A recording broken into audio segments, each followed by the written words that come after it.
Hello, and welcome to the Spec Shaman Podcast, the show that explores the world of building product manufacturers, architects, and engineers, sustainable design, and technology and trends. We engage in thought-provoking discussions with renowned experts, industry pioneers, and visionaries who are making a significant impact in the construction industry. Join us as we explore groundbreaking ideas, revolutionary concepts, and the latest advancements shaping the built environment. I hope you enjoyed this week's episode. Let's get started. Hi, and welcome to the Spec Shaman Podcast. I'm your host, Megan Vipond. I'm joined today by Candace Kitchen, Customer Service Specialist, and Patricia Yulkowski, President and CEO of Total Door Systems. Ladies, thank you so much for joining us today. Welcome to the podcast. Thanks for having us. Thank you.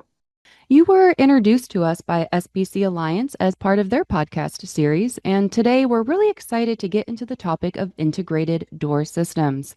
Candace and Patricia, could each of you share with us what inspired you to get into integrated door systems? Well, my story is much more brief. I was born into the industry, so I guess it's really in my blood. So I grew up in the business, decided to study architecture and went off and was an architect for about 13 years, but circled back and came back to the business, just like my father, who was also an architect, and now running the company. A little bit different from me. I started in human resources. That is what my degree was in. I came into Total Door doing human resources, and slowly they gave me opportunities. I'm very thankful for that. And one of the things that I always hear is that once you're in the industry, you stay in the industry. So I'm pretty excited to see where this takes me. Fantastic. Thank you. So can you start us off by talking about the difference between traditional door systems and integrated door systems? Yeah, of course. An integrated door system has all of its components, accessories, hardware tested together under a single testing label. Whereas when you come across your traditional door systems, you may have separate components and pieces that are tested, but they're tested separately and labeled separately. So what this does is it gives you reliability from a single source, because doors and hardware can be somewhat complicated, but it doesn't have to be. And how do integrated door systems then influence the overall aesthetic and functionality of a building's design? What's great is where these doors go, people don't typically want doors there. They're going in there because there's a requirement for life safety, or there's a requirement for a performance standards. And an integrated door system can hide that. We can make it a part of the design intention, whether you're pocketing it into the wall, whether you're specifying a finish that matches the surrounding walls or becomes a part of the exhibit. Whatever that design intention is, you have some flexibility there. Amazing. So then what ways can door systems be customized to align a bit better with a project's architectural vision than without compromising on the safety and compliance standards? All integrated door systems and fire rated and smoke rated door systems, they're going to be third party tested. And so that's going to kind of set the standards for how you can customize these openings. So say you want to put a customized finish on an opening like this, through that third-party testing agency, they're going to have the standards and the requirements to make sure that that's allowable without compromising the rating on these doors. So, for example, for Total Door, these finishes, these customized finishes, just must be applied at the factory of fabrication.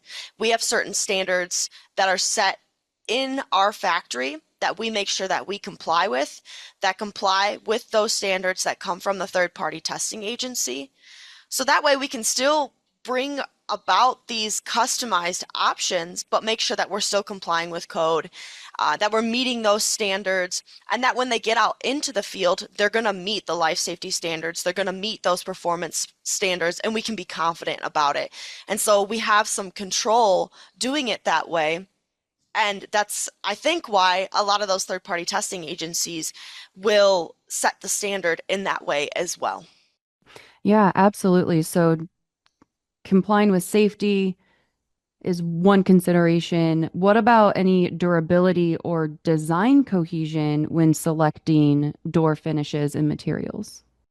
We have been pushing a lot for architectural films, which is a new trend in the industry. And these architectural films have a lot of durability because if you get a gouge or a nick in the field, you can actually just cut out a shape and then put in a new piece and layer it in, and you can fix it. But there's a lot of options out there depending on the openings and again the performance standards that you need that can meet those design requirements. Perhaps you want to go with an acrovan because those are really great for a lot of hospitals sometimes. That can help with durability as well, and that can also be an option. So a lot of times it really does depend on the opening, but there are durability and cohesion options to meet those standards, to meet the requirements, to meet the expectations. And sometimes you have to think outside of the box, but that's the good part is you can think outside of the box. You can try to use a different finish, and maybe it's something we've never used before, but we can do a feasibility analysis on it and see if it would be a good fit and be honest if it's going to be a good fit. Maybe it isn't, but maybe it is, and maybe it's a great fit for that opening, for performance standards, for life safety, for durability, for everything. Now, how can design professionals effectively balance the need for fire-rated doors with the desire for transparency and openness in a design? Yeah, one of the things that I mentioned earlier is that oftentimes our doors are going into openings where it's required, but not always necessarily wanted, right? So what's great is our design and the way that Leon and Christine Yulkowski designed Total Door was to hide, was to be a part of the opening. And so we have details to be able to integrate the integrated door systems into these pockets, into the walls, held open with low profile hardware, with finishes that match, that have alignment with the adjacent wall, so that as you're looking down these corridors, you're maintaining that openness because it just looks like it's a part of the wall. And then when it does close, when you need it for life safety, the hardware pops out to 5/8 of an inch. So you know exactly where you need to push. So you know how to egress from a building. But when it's open, it is in the door. It's integrated into that door. It projects 1/8 of an inch. And so you're looking down that hallway. And if you're not looking, you're probably not even going to notice it. Yeah, that's really a great option there. What role do door systems then play in achieving seamless transitions between different functional spaces within a building? Absolutely. I think one of the really cool aspects is that you could even do one finish on one side of the door and a completely different finish on the other side of the door. And so while most of the time these doors are held open, out of the way with the low profile hardware, like I mentioned, sometimes they're closed. And so maybe on one side, you've got a paint, and on the other side, you've got an architectural film. And that's how you meet the design aesthetic. And so you can blend it in, you can make it a part of the surrounding. It doesn't have to be just this door that's in there. It can be a part of the design. The design is that the door is in there, and then you've created a really nice aesthetic looking piece. Yeah, absolutely. So that kind of covers the design and aesthetic portion. Let's talk a little bit about life safety and code compliance. How can early collaboration between design professionals and manufacturers help in meeting those stringent life safety codes? Life safety codes can be confusing and difficult, and we understand that doors and hardware are not the only thing going into your building. And so manufacturers can help to prepare the opening. Make sure that your pocket is designed well. Um, ask questions, help to get an understanding. That early collaboration can help to avoid any potential issues down the road. And honestly, worst case scenario, you find out that you've done everything right or that you don't even need X for whatever is required in that opening. But you're fully prepared by having those early conversations and prepping the opening to meet the expectations. So, are there any common misconceptions then that design professionals might have about fire-rated door assemblies and their integration into design? I think one of the misconceptions, and it's really well the way it's written here, or the question is misconceptions about fire-rated door assemblies. So there is an assembly where somebody assembles the product in the field, and then there's an integrated door system that is completely engineered, and the entire unit is built and shipped to the field for installation. So the assembly or the building of the product occurs in the factory, not on the job site, which really allows for a much more efficient installation than a conventional assembly. How do integrated door systems contribute to effective smoke containment strategies in commercial buildings? So integrated door systems are tested by their third-party agencies to make sure that they meet the most strict codes. So they're contributing to smoke containment when that performance requirement is required. And so they're going to be tested to the standard or whatever's required for that opening. Whether it's a 20-minute door, whether it's a 3-hour door, a fire door, smoke and draft control door, there is going to be a specific performance requirement. It's just going to be tested by that third-party agency and then labeled to prove that it meets that performance requirement. Every time that you look at these performance and life safety openings, you should be so sure that it meets the requirements because your label should be that easy to read. You should be able to look at the label and know who the manufacturer is, who the third-party testing agency is, what it's labeled to, what it's certified for, is it smoke containment? Everything should be right on that label. And so an integrated door system has a single testing label for all its components and all its accessories. And so that makes it really simple for when you're checking those openings to be able to look at that single label and know that it meets those smoke containment requirements. So there are some key standards like BHMA A156.32 that govern door assemblies. Why are those so important in design? Well, it's interesting. Candace had just mentioned the fire rating, which is covered or indicated by the label that goes on the door. BHMA really sets the standard for performance. So in other words, how many cycles can the door withstand? And the testing standards are extremely rigorous for the integrated door assembly because we're testing the entire system. It is about a 4-month test, but what's nice or unique about it is typically in doors and hardware, they test individual components. And the life cycle on those components can range anywhere from 200,000 to 2 million cycles. So what 15632 does is ensure that your whole system performs to one single level. And right now, that's 1 million cycles. So certification, or proof of certification, architects should really be aware of that. So you can simply go to the BHMA website and look up and identify which products have met the performance standards. And it's not something that a lot of folks that are familiar with, but it is very important not just to have a fire rated product, but also to have a product that has been tested for performance and meets commercial standards. Absolutely. So, are there challenges then in ensuring door systems comply with both local and international building codes? Well, what's great is, like I mentioned earlier, is your label should be very easy to read. So always check that label first.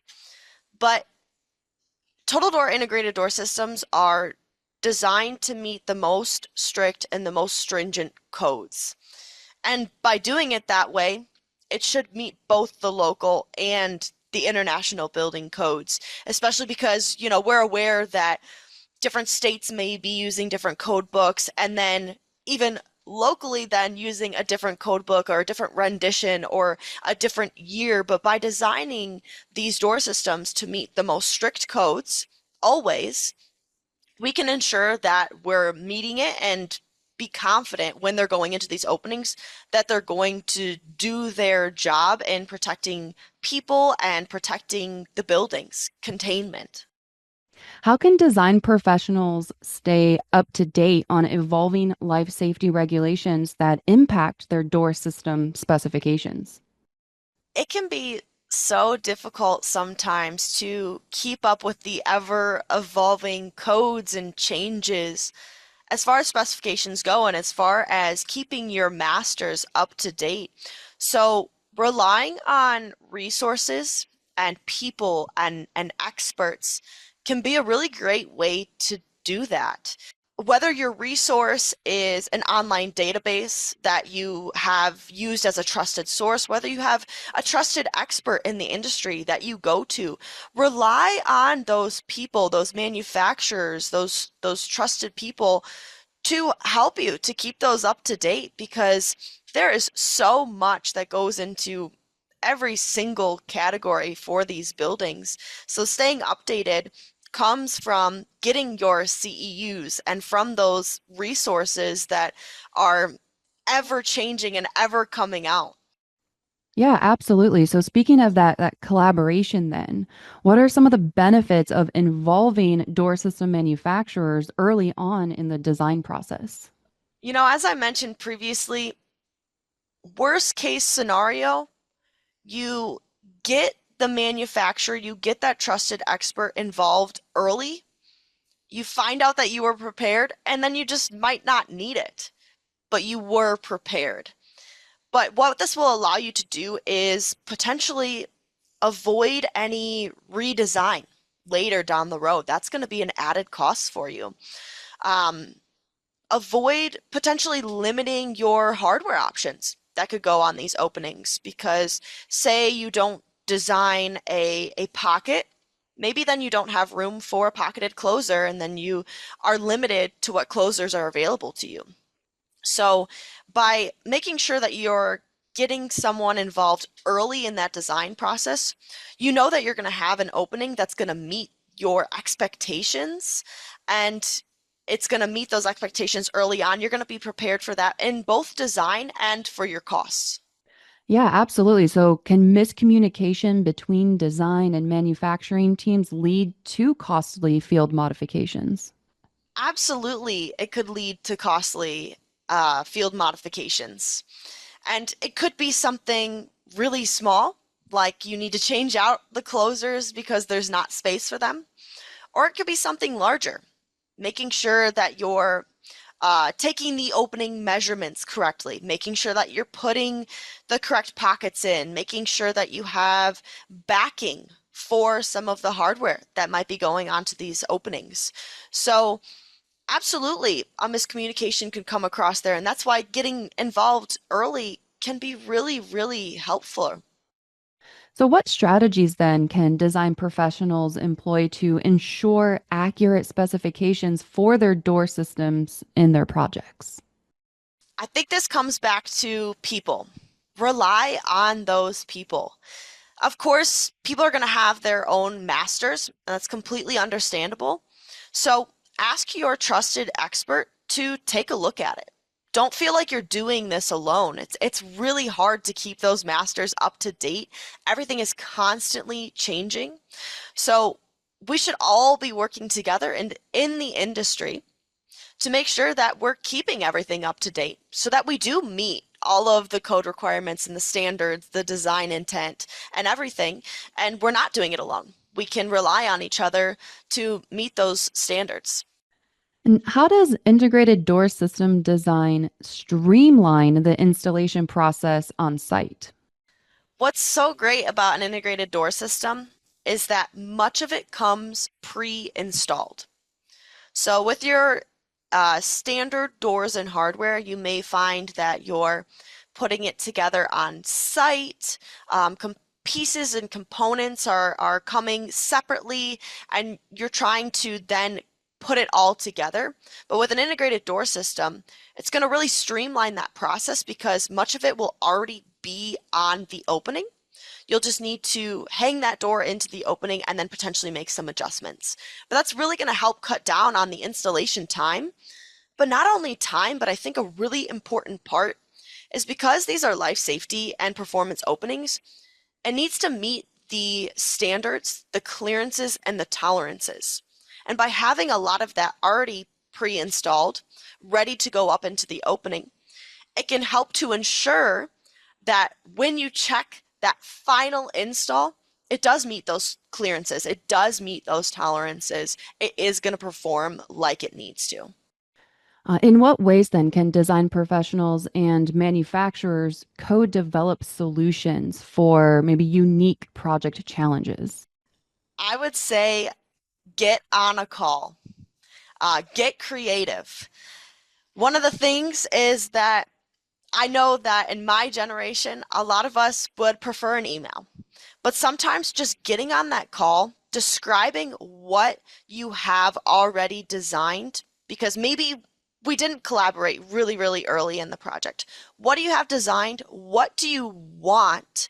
And then how can we get there? There are some options. There is some flexibility. Let's get creative, but let's do it together. Because you might bring up something that I didn't think about. They might bring up something. Someone else might bring up something. I may bring up something you didn't think about. And so it's that collaboration, I think, and getting on that call that can really bring about creativity and allow us to develop a solution for these types of openings. Absolutely.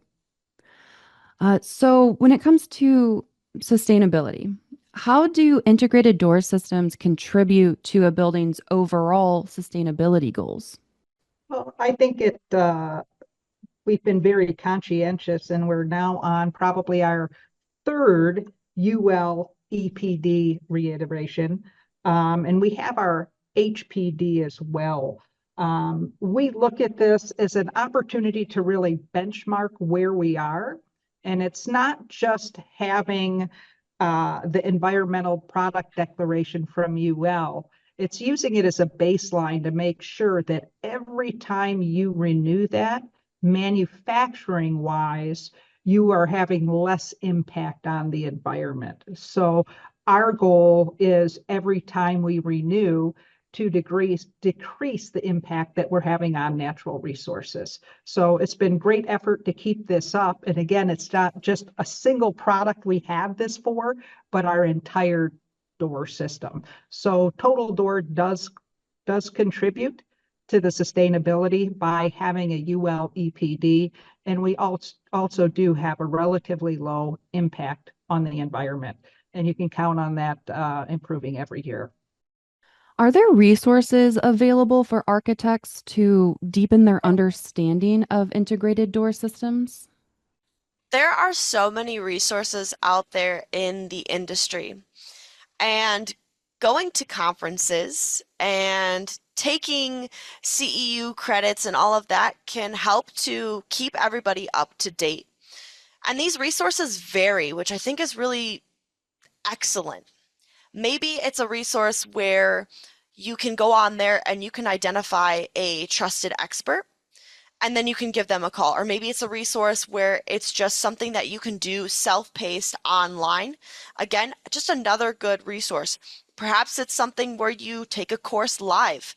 Whatever it may be, there's a lot of options for whatever would meet your expectation for how you prefer to take in any potential new or different intellectual pieces. So these resources are ever evolving. They're continuing to come out all the time. The AIA show just happened, and I know that some new stuff had just come out there and was announced. It happens every year. So just staying up to date on what is new and what's coming out. There's so many different resources. People have so many different ideas. Just don't be afraid to use them. You're never alone in trying to work out these types of openings. They can be confusing, but they don't have to be. Yeah, absolutely. So, how can continuing education programs enhance a design professional's ability to specify appropriate door systems? We are a huge advocate for continuing education programs.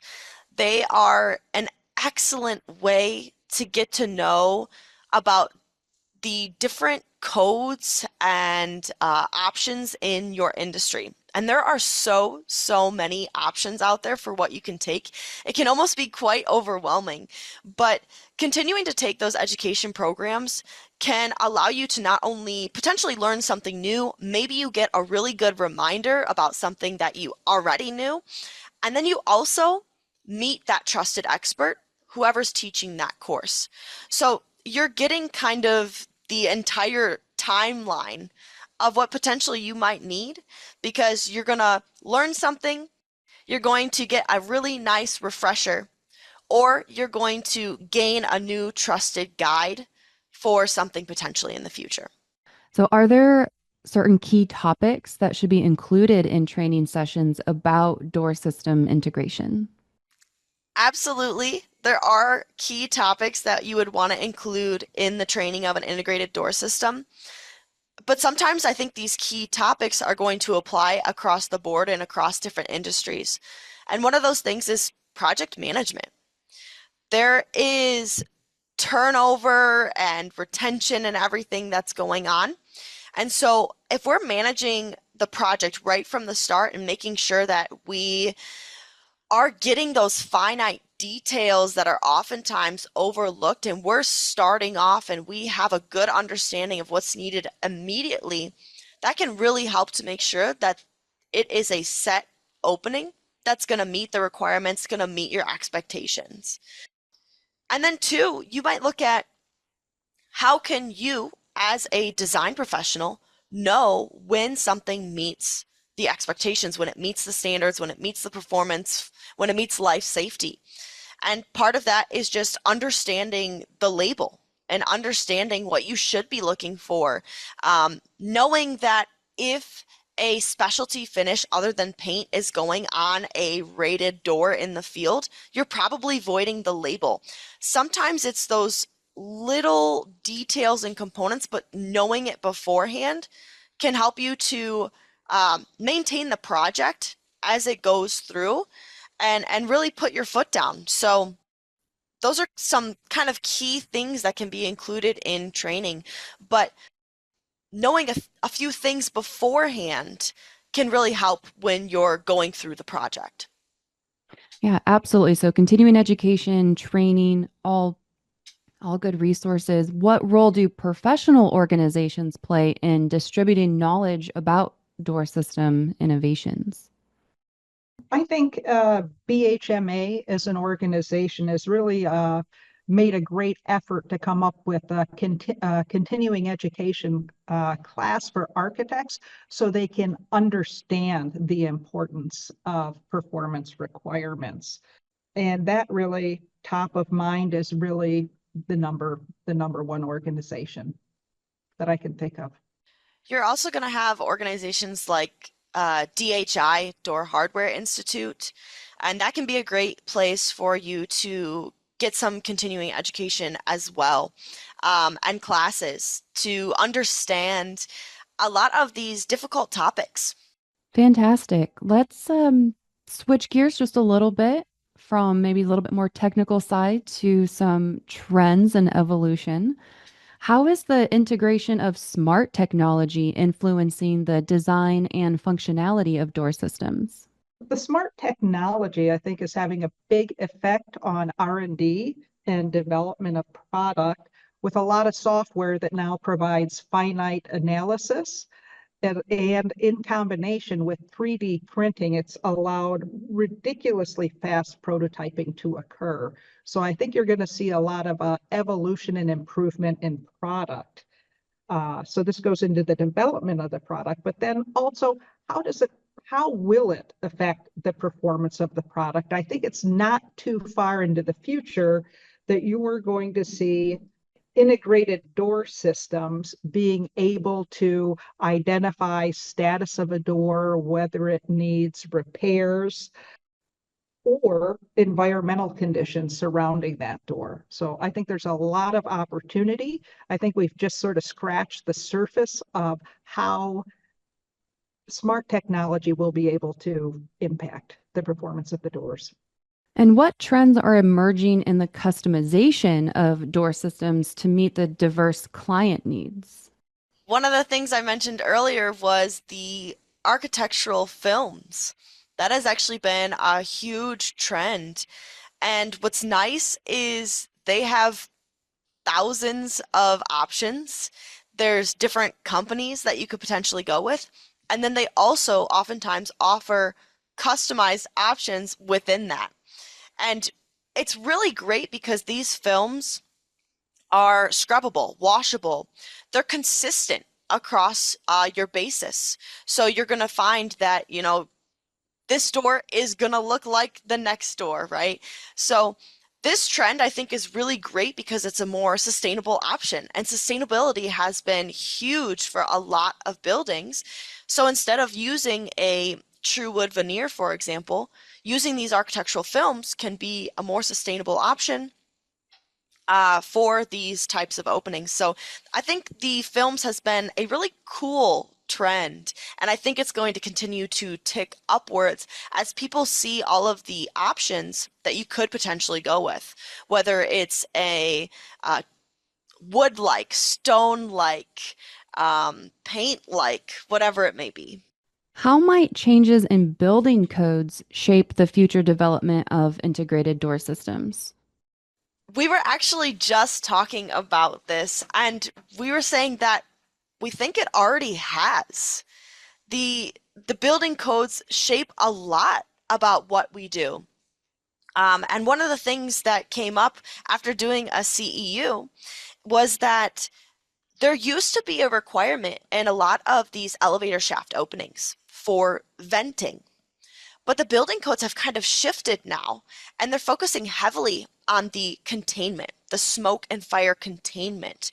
And so the fact that the building codes have already kind of started to shape that trend and that transition into integrated door systems protecting these types of openings is huge. And we think that it's really going to continue to push that way.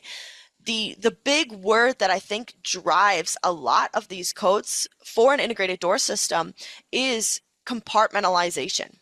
Whether it's compartmentalizing a different area of a building, a different occupancy of a building, even down the corridor to separate. I think that's where that really comes into place. So these changes, I think, are going to continue to drive a lot of what is behind these integrated door systems. You can talk about compartmentalizing. Can you talk a little bit more about that and maybe which design approaches work best to achieve that? There are going to be a lot of codes out there that require compartmentalization for different types of openings. And what I mean by that is there are going to be horizontal openings that require compartmentalization because maybe it's every so many feet that you need to separate the corridor. Or maybe it's a vertical opening where you need to provide compartmentalization for your stairwells or your elevator shafts because you don't want those to essentially become large chimneys in a building where that smoke can travel to. So what we're trying to do is create these spaces where either people can go to long enough for safety personnel to arrive on scene to help them, or create a space that contains that smoke and fire so that you can safely egress via another means out of the building. And so that's where that compartmentalization really is going to come into play, because you're creating these safe spaces in these buildings whether it be a high rise or whether it be a low rise that only is a couple of stories, right? This is going to apply across the board to so many different types of buildings. And so I think that's what's so unique about these integrated door systems is they're going to be required in all different types of buildings, all different types of occupancies, different types of areas, but they're going to do the same thing, and that's provide that life safety and performance standard and protect people. So, what are some of those different areas where these integrated door systems are likely to be needed? You may see that they're needed in, like I said, these vertical openings, your elevator shafts, your stairwells, in these horizontal type openings, cross corridor. And then depending on the direction of egress you might need, these cross corridor openings may be doors that swing in the same direction, or they may be doors that swing in opposite directions, allowing egress in both directions. And it's going to apply across the board to the different vertical markets as well. Whether it's a hospital because you're compartmentalizing a safe space from your burning space, whether it's a school because again, you're trying to compartmentalize different areas, maybe your stairwells, museums, airports, hotels, you name it, it's probably going to be a good fit somewhere. They are niche openings, but these niche openings apply to most buildings. And is the specification process, the documentation, the labeling, is that all cohesive across all of those locations, or are there different requirements? Absolutely. This is such a good question because there's going to be a lot of similarities and there's going to be a lot of crossover, but there are also going to be some specifics for different types of openings. So what I always say is when in doubt, describe it out. Describe to your trusted expert exactly what you need. Whether you need fire and smoke containment, whether you need access control. Is the access control in what direction? Which way is the door swinging? All of these things are going to come into play. Who's using the door? Is it going to be hit often? There are different pieces, accessories, hardware components that can go on these door systems depending on what is needed for these openings. So while there's going to be a nice baseline specification for what should go into these types of openings, there could be some specifics that are going to apply to different openings depending on what is required and what's needed. So when in doubt, describe it out. Give as much detail as you possibly can. That's what your trusted expert is there for. They can make recommendations because you let me know that a student is going to run through and probably karate kick the door open. Well, no problem at all because there's hardware designed for abuse applications. But knowing that beforehand can, again, going back to one of our earlier questions, help to avoid issues down the road because you've specified hardware that's going to best meet that type of opening. Absolutely. So, how can design professionals prepare for the evolving landscape of door system technologies and regulations? Resources, resources, resources, and people. Use those CEUs, use the resources that you have, and rely on each other. Use LinkedIn to connect with people. That's a great place to find industry professionals that can be a trusted expert for you. So don't be afraid to just make sure that you're constantly using those resources, updating them, making new connections and networking, because that's going to really make sure that you can keep up with the evolving landscape, because the fact of the matter is it's not just integrated door systems, technologies and regulations that are updating. It's everything. And it's hard to keep up with. And so that's why we have these resources out there. That's why we have these podcasts so that we can get the information out there in a reliable way where you might be in the car and you can be listening to this and still getting that information and knowledge even when you're very, very busy. Yes, definitely. So you mentioned kind of there's multiple components here, multiple considerations. So what about when integrating these door systems and smoke control doors with maybe access control, fire alarms, or other building management systems? Like I said earlier, getting out a call can be extremely helpful. Oftentimes, your integrated door system is going to provide the electrified portion of what is going to be needed for that. But then, if there's any questions down the road, just get on that call. There's going to be technical sheets, there's going to be details that can help to detail those types of things out for these openings and what might be required. But if there's any questions, then absolutely your manufacturer can help you to work through that.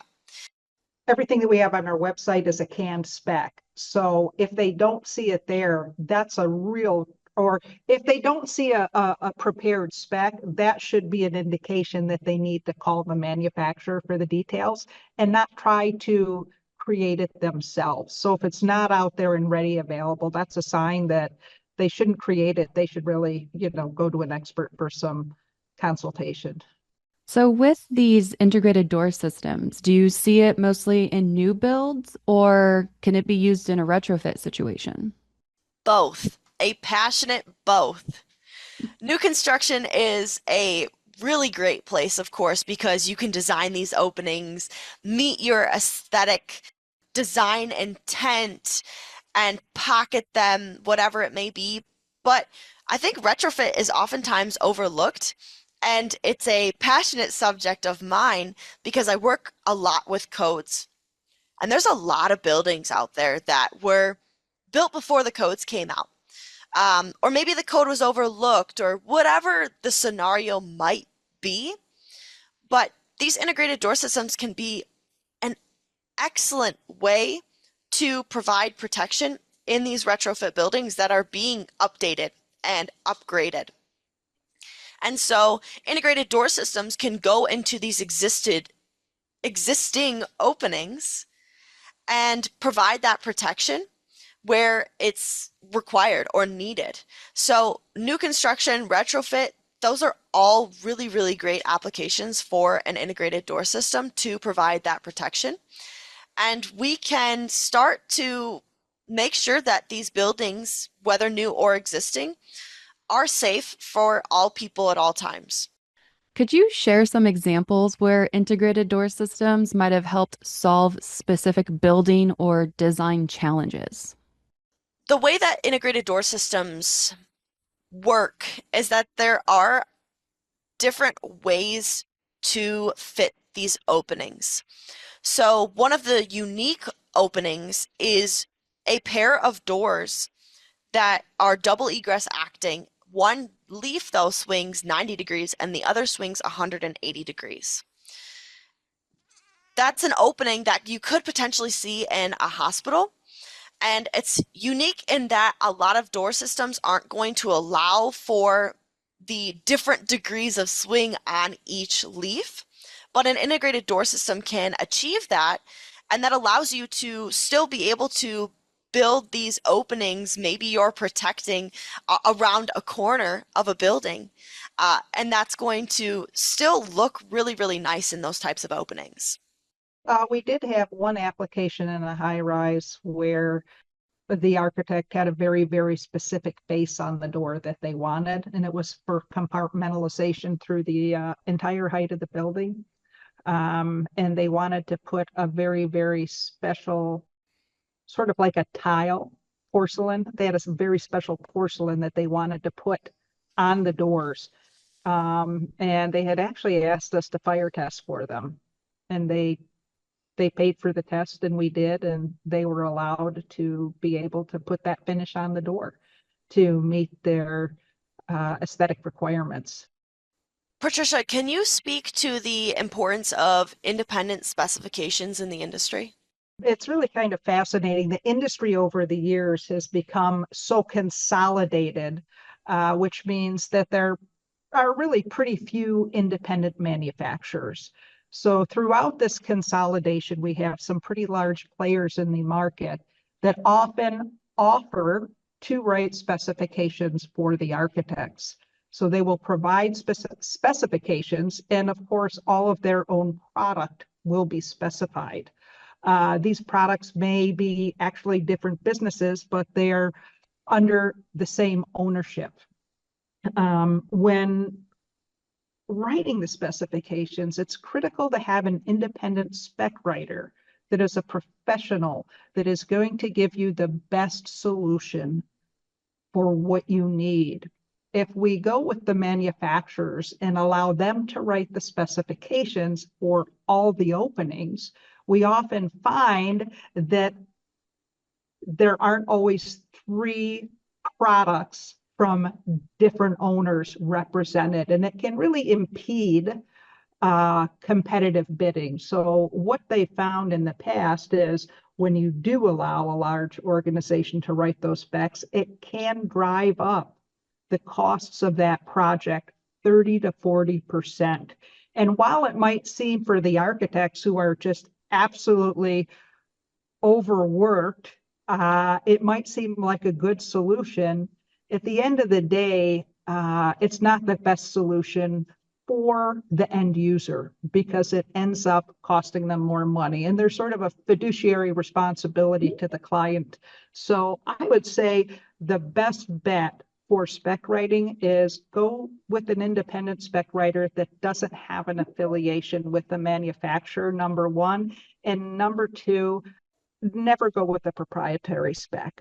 Always leave it open so you can ensure that your client is getting the best number that they can for the solution. Absolutely, yes. So, Patricia, Candace, what is maybe one final piece of wisdom that you'd like to share with our audience today? I think it's really easy to get on board with life safety. And I think that's where a lot of mine and Patricia's passion comes from, because you're protecting people, you're protecting buildings. So having a integrated door system out there that's going to provide that, you have that reliability, that responsibility to make sure that you have these compliant openings, it's easy to get on board with it. It's easy to get on board with making sure that people are safe and that these buildings are going to last a long time.